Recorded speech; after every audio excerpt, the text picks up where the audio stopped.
वो भी एक आकाशवाणी भविष्यवाणी हुई कि नरेंद्र मोदी गुजरात से आके बनारस में चुनाव लड़े और पूर्ण बहुमत वाली पहली बार सरकार बनाई। और कांग्रेस बताइए कितनी बार पूर्ण बहुमत की सरकार बनाई है? क्योंकि इन्होंने कहा कि वो गुजरात से आके काशी में चुनाव लड़ ले, इसलिए वो अवतरित हो गए। और बताओ कि कांग्रेस पूर्ण बहुमत में कब नहीं आई? रहने वाली कहाँ की थी इंदिरा गांधी? प्रयागराज, पैदाइश उनकी प्रयागराज, जाके इलेक्शन कहाँ लड़ा? चिकमंगलूर में। नारा चला था एक शेरनी सोलंगूर, चिकमंगलूर चिकमंगलूर, और वहां से 1980 में जीत के आई। अब इसका मतलब उन्होंने तो नहीं कहा कि मैं अवतरित हूँ, उन्होंने तो नहीं कहा मैं अवतरित हूँ। अब प्रयागराज से चिकमंगलूर की दूरी रहना नापना भाई, प्रयागराज से चिकमंगलूर की दूरी रहना नापना, नापो। अब क्या बात? नमस्कार, आप देख रहे हैं DS4, मैं हूं आपके साथ नफीसा खान। चर्चा करेंगे आज 2014 से लेकर 2024 तक के चुनावों पर एम फैक्टर कितना असरदार रहा, कितना कमाल कर पाया। 2014 की बात करें तो एम फैक्टर यानी कि मोदी लहर, मोदी है तो मुमकिन है हर हर मोदी घर घर मोदी। लेकिन 2024 चुनाव आते आते एम फैक्टर ने थोड़ी सी करवट ले ली है। मंगलसूत्र से मुजरा पर कहानी आ गई। अब चर्चा कर लेते हैं, मेरे साथ शर्मा जी जुड़ चुके हैं और शर्मा जी से जानते हैं कि आखिर ये एम फैक्टर 2014-2019 में जिस तरीके से बीजेपी को जीत दिलाई थी, क्या 2024 में भी दिला पाएगा? इसी पर चर्चा करेंगे क्योंकि आंकड़े दोनों तरफ से दिए जा रहे हैं और कहानी मुजरा पर अटक चुकी है। एक के बाद एक बड़े बयानबाजी चल रहे हैं, तो इस बयानों का असर क्या होने वाला है? शर्मा जी से समझते हैं कि आज उनके आंकड़े क्या है। दोनों तरफ के आंकड़ों के बीच में शर्मा जी का आंकड़ा क्या कहता है उस पर भी चर्चा करूंगी। लेकिन शर्मा जी, 2014 में जब बीजेपी पहली बार जीत कर आई, बहुमत के साथ आई, तो उसमें खूब चला मोदी लहर। अब क्या स्थिति आप देख पा रहे हैं? उन्होंने शुरुआत जो करी थी वो करी थी, बहुत हुई महंगाई की मार। महंगाई से उन्होंने शुरुआत करी थी, महंगाई को मुद्दा बना के 2014 में सत्ता में आए थे। सिलेंडर 400-450 हो गया है। सिलेंडर जो थी हमारी स्मृति ईरानी बैठ जाती थी सड़कों पे, तो उस वक्त तो इन्होंने महंगाई का नारा दिया था और घोटालों का नारा दिया था। तो इनके बाद से शुरू होते तो खैर चलिए 2019 भी आ गया। 2019 में इन्होंने फर्जी राष्ट्रवाद का सहारा लिया, उसके बाद ये जीत गए। अब लास्ट एंड फाइनल जब इनकी हर चीज़ की पोल खुल चुकी है, पिछले 10 सालों का कच्चा चिट्ठा जनता के सामने खुल गया, सारी जनता इनकी हकीकत जान चुकी है कि रंगे सियार हैं, इनका दर रंग उतर चुका है। अब उसके बाद इनकी हालत क्या ख़राब हुई जब से इलेक्शन हमारे डिक्लेयर हुए। पहले चरण में इनका सबसे पहला नारा था मुस्लिम लीग। सबसे शुरुआत इन्होंने करी कि मैनिफेस्टो जो है, मैनिफेस्टो से एम से शुरुआत करके एम फैक्टर मैनिफेस्टो पे आया कि कांग्रेस का मैनिफेस्टो जो है मुस्लिम लीग से प्रेरित है। सबसे पहले इन्होंने मुस्लिम लीग याद आई, और वो मुस्लिम लीग जिसने कभी पश्चिम बंगाल में सरकार बनाई थी, मुस्लिम लीग के साथ मिलकर श्यामा प्रसाद मुखर्जी और इन लोगों ने 1942 में अंतरिम सरकार का गठन करा था। तो उसके बावजूद इन्होंने, लेकिन ठीक रहा, कांग्रेस के सिर पे फोड़ा। उसके बाद आ गए महंगाई पे, छोड़ो खैर महंगाई तो भूल ही गए भी है, मटन पे, मछली पे, मंगलसूत्र पे, मुस्लिमों के पे, और अब जाके लास्ट एंड फाइनल भी आ गए मुजरे पे। अब जाके पता चला कि परवरिश क्या होती है किसी को, आदमी को तब पता चलता है ना कि जब उसकी बातों से पता चलता है कि क्यों ये बार बार शहजादा शहनशाह शहजादा शहनशाह। अब पता चला कि मुजरे के शौकीन है साहब हमारे। मुजरा इसलिए याद आया उन्हें चलते चलते आखिर में, अब कि चलो मुजरा और हो जाए तो फिर मैं चलूँ, बस आखिरी मुजरा और देख लूँ और मैं चलूँ। तब जाके मुजरे पे साहब आ गए। तब इस बात से पता चल गया कि उनकी वास्तव में मेंटलिटी क्या है। महंगाई अब उनके लिए मायने नहीं। शहंशाह ये भी खूब सुनने को मिला। लेकिन पहले आते हर हर मोदी घर घर मोदी। 2014 में इस नारे पर खूब जोर दिया गया था और कहीं ना कहीं लहर भी देखी थी, मोदी की लहर 2014 में। आखिर जो एम फैक्टर इतनी जीत दिलाता है बीजेपी को, तो वो थोड़ा सा बदलता हुआ क्यों दिख रहा है 2024? इसी एम फैक्टर से एक चीज़ शुरू होती है, मैं ही मैं। तो वो मैं ही मैं जब हो जाता है तो हर आदमी की मैं तो जो है आज तक किसी की भी नहीं रही। वक्त सबसे बड़ा बलवान होता है, वक्त के आगे किसी की नहीं चली, किसी की भी नहीं चली। बड़े बड़े धुरंधर चले गए, बड़े बड़े सिकंदर चले गए, बड़े बड़े तुर्रम खां चले गए, एक से एक आधी दुनिया जीत के, और उसके बाद वो दफन है कहाँ है कोई नहीं जानता उनके बारे में। उनकी सबकी मैं भी आसमान पर पहुँच गई थी। सबसे बड़ा उदाहरण हमारे रावण का माना जाता है हमारे हिंदू धर्म ग्रंथ में, कि रावण की मैं कितनी ऊपर पहुँच गई थी, तो एक ही बार में उसकी मैं हवा हो गई। उसने तो शिव जी को भी चैलेंज कर दिया था कि मैं तो रावण को कैलाश पर्वत समेत, शिव जी को कैलाश पर्वत समेत उठा के ले आऊँगा। उसने बकायदा कैलाश पर्वत भी उठा लिया था, और शिव जी ने क्या करा, मात्र अंगूठे से जरा सा दबाया था और वहीं हाहाकार मचा गया था वो। तो मैं तो उसकी नहीं चली। लास्ट में उसने क्या बोला जब युद्ध हुआ, मैं ही मैं हूँ, रावण को कौन मार सकता, रावण तो अजर है हमारे। फिर भी मारा गया, उसकी मैं से ले डूबी उसे। और उसके बाद हम थोड़ा सा आगे चलते हैं अपने, चलिए ये तो हमारा वो हो गया प्रागैतिक से काल या हमारी संस्कृति के हिसाब से। उसके बाद अगर देखें Mussolini, Hitler, colonel Gaddafi, Saddam Hussein, जितने भी, और हमारे सबसे बड़ा हिटलर जिसकी आज की हमारे सबसे बड़ी कॉपी हुए पड़े हैं झुटलर साहब। सबसे बड़ी कॉपी है हिटलर की झुटलर साहब। तो उनकी मैं नहीं रही, उन्होंने भी यही सोचा था अब तो मैं ही मैं हूँ। बहुत जल्दी ये मैं ख़त्म होने वाली है। वक्त कभी किसी को नहीं बख्शता। काल से बड़ा, महाकाल से बड़ा कोई नहीं है पूरी सृष्टि में। काल किसी की अपने आगे नहीं चलने देता, तो ये भी उस काल का शिकार हो गए जब इनके मुंह से हमेशा मैं ही मैं निकल रहा है। अब इनका एम फैक्टर खत्म हो गया, अब इनका मामला 4 जून को पैकअप है इनका। शर्मा जी देखिए, उस टाइम पर बताया गया था कि मोदी है तो मुमकिन है, और अब बताया जा रहा है कि मोदी को परमात्मा ने भेजा है, वो साधारण व्यक्ति नहीं है। आया नहीं जा रहा, उन्होंने अपने मुंह से डिक्लेरेशन करा है कि मुझे लगता है मैं बायोलॉजिकल नहीं हूँ, मुझे लगता है कि मुझे भेजा गया है किसी काम के, ये उन्होंने खुद कहा है ना। अगर देखिए दुनिया कहती दुनिया मोदी भी दुआ है जो नरेंद्र मोदी ने कहा है, इतनी जनता है, मैं आपसे कहना चाहता हूँ, इन्होंने कहा कि बायोलॉजिकली वो मुझे किसी ने भेजा है। आप खुद सोचिए, नरेंद्र मोदी कहाँ के रहने वाले हैं? गुजरात के। चुनाव कहाँ से लड़ा? बनारस से। देखिए आप, राहुल गांधी अमेठी छोड़ करके भाग गए।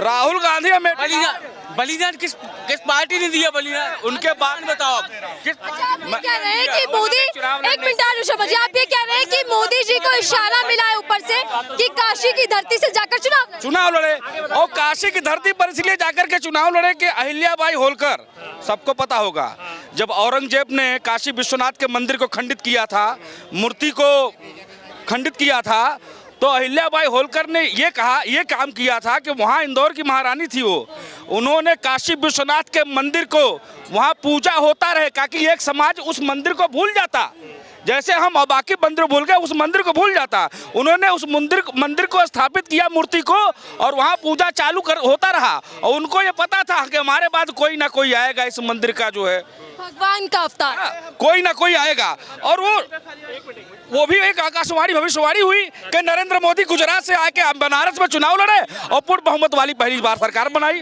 और कांग्रेस बताइए कितनी बार पूर्ण बहुमत की सरकार बनाई है? माँ गंगा ने बुलाया है और भगवान जी ने देखिए अब उनको भेजा है काशी। देना जरूरी हो गया। इन्होंने कहा कि वो गुजरात से आके काशी में चुनाव लड़ ले, इसलिए वो अवतरित हो गए। और बताओ कि कांग्रेस पूर्ण बहुमत में कब नहीं आई?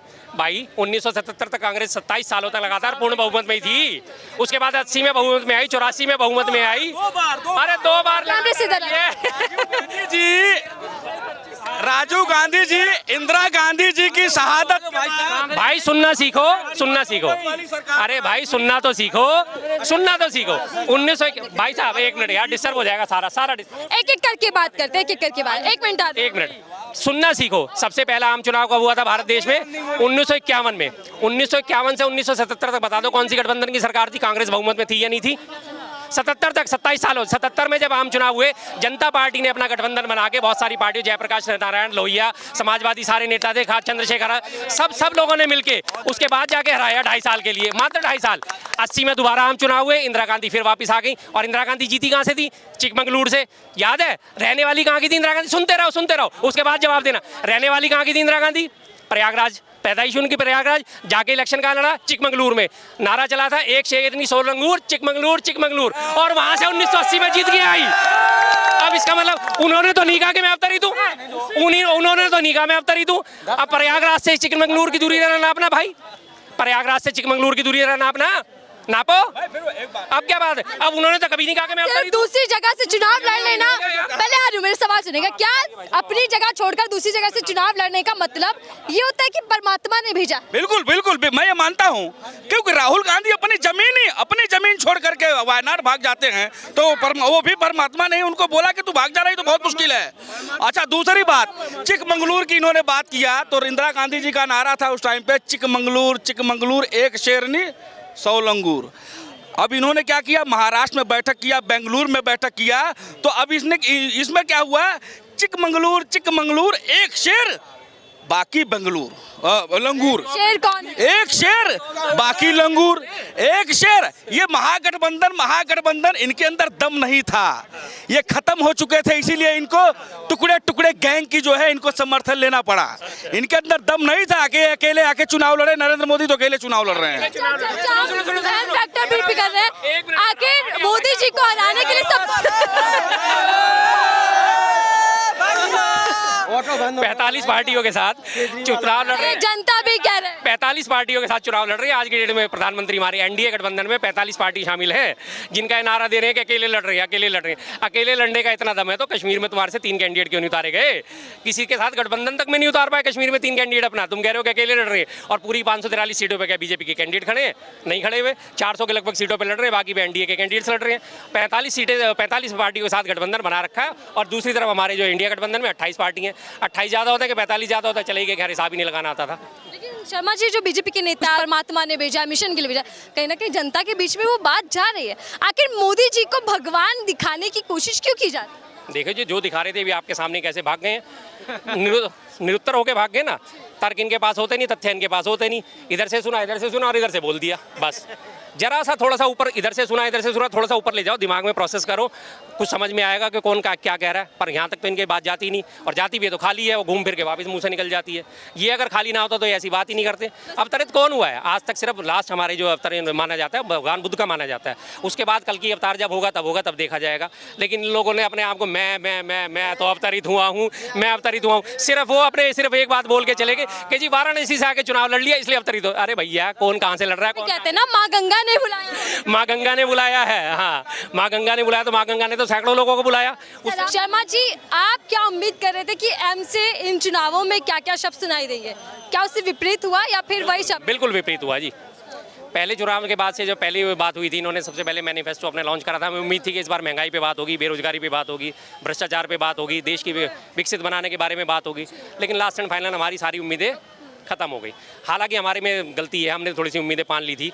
हमें उम्मीद थी, रखनी नहीं चाहिए थी इस पार्टी से, बीजेपी जैसी पार्टी से। लेकिन फिर भी हमने सोचा शायद इस बार चुनाव कुछ सकारात्मक मुद्दों पे होगा। लेकिन लास्ट एंड फाइनल जैसे जैसे चरण बढ़ते चले गए और इनके चरण घटते चले गए। क्या हर बार की तरह इस बार भी चुनाव जो जीतेगा, जो हारे जो जीते, एम फैक्टर काम करने वाला है? क्योंकि इस चुनावों में एम से बड़े शब्द सुनाए। इस बार एम से बहुत बड़ा शब्द आ गया। अब एम के बाद मुजरा, हाँ, मुजरा जो आ गया। अब इन्होंने मुजरा करवा दिया पूरा। अब बस उसमें मुजरा होने के बाद जो आखिरी शब्द आता है अब रहा, और राहुल गांधी जो है उससे आते हैं राहुल गांधी। मैं अब राहुल गांधी को पीएम के तौर पे देखता हूँ। मुजरा को रा से जोड़ दिया। राहुल गांधी इस बार आ रहे हैं? बिल्कुल बिल्कुल, मैं तो कह रहा हूँ ना, अगर इसी तरह से तुकबंदी करी जाए तो सीधी सी बात है, मुजरा में से मुझ हटा दो, रा बचेगा, और रा से राहुल गांधी आगामी पीएम के तौर पे मैं उन्हें देखता हूँ। जो विपक्षी दल गालियां देते हैं, पीएम मोदी ने आज भी कहा, आपने देखा होगा कि गालियां दी जा रही हैं। कई खबरें आपने आज पढ़ी होंगी। हाँ, काम क्यों करते हैं ऐसे? काम क्यों करते हैं? मैं उल्टे सीधे काम करूँगा तो दुनिया मुझे गाली देगी। मैं अच्छे काम करूँगा मुझे दुनिया पसंद करेगी। क्यों देते हो आप, क्यों करते हो आप ऐसे काम? आपने 10 सालों में पीएम पद की गरिमा होती है, उनको गरिमा का उन्होंने जरा सा भी ध्यान नहीं रखा। गरिमा का उन्हें ध्यान होता तो शुरुआत से आप ये जिस तरह इन्होंने बातें करी, मटन, मछली, मुस्लिम, मंगलसूत्र, भैंस खोल के ले जाएंगे, और आखिर में तो बिल्कुल ही स्तर गिरा दिया। बिल्कुल ही जिसे कहते हैं 2 कौड़ी के ट्रोलर, जिसे कहते हैं ना हमारे ट्विटर पे और इन सब चीज़ों पे एक भाषा चलती है कि 2 कौड़ी के 2 रुपल्ली के ट्विटर के ट्रोल जिन्हें कहा जाता है, उस भाषा पे आ गए, 2 रुपल्ली पे आ गए। अगर चाहिए तो उन्हें मैं 2 रुपये दे सकता हूँ। मेरे पास एक 2 का नोट बड़ा मैंने उनके लिए संभाल के रखा हुआ है, साफ सुथरा। आप आंकड़ों के लिए जान जाते हैं, दोनों तरफ से आंकड़े दिए जा रहे हैं। बीजेपी कह रही है 400 पार, और जो इंडिया अलायंस है वो कह रहा है कि 300 के आसपास हम आ जाएंगे, 200 पर बीजेपी को लाकर छोड़ देंगे। आपका आंकड़ा क्या कहता है कि 4 जून को कौन किसकी बहुमत के साथ, किस संख्या के साथ सरकार बनेगी? जी, मैंने जो आंकड़ों पे गौर करा है अभी तक, सबसे पहले मैंने इनका बीजेपी के जो पेरेंटल पार्टी आरएसएस, उनका जो सर्वे है उसका आया था कि 160 से 180 सीटें। लेकिन मैं फिर भी उससे और 20 से 30 सीटें इन्हें फालतू दे देता हूँ। मेरे हिसाब से 210 से 225 के बीच में इनकी सीटें बैठेंगी एनडीए की। और हमारा जो इंडिया गठबंधन है 272 का बहुमत का जो आंकड़ा है वो पार कर लेगा। जहाँ तक मेरा अंदाजा है लगभग 290 सीटें लेके आ जाएगा। चलिए, धन्यवाद हमसे बातचीत करने के लिए। शर्मा जी से हम समझ रहे थे कि जो आंकड़ों का खेल शुरू हो चुका है उसमें कौन बाजी मारेगा, कौन मात खाएगा। हालांकि आंकड़े दोनों तरफ से हैं। शर्मा जी का भी आंकड़ा देख रही होगा कि 4 जून को किसका आंकड़ा सही साबित होता है। लेकिन एम फैक्टर पर जो चर्चा कर रहे थे, इस बार जीत दिलाने में क्या एम फैक्टर काम करेगा, कामयाब रहेगा? 2014 से लेकर 2024 तक एम की कहानी किस ओर जाने वाली देखना होगा। फिलहाल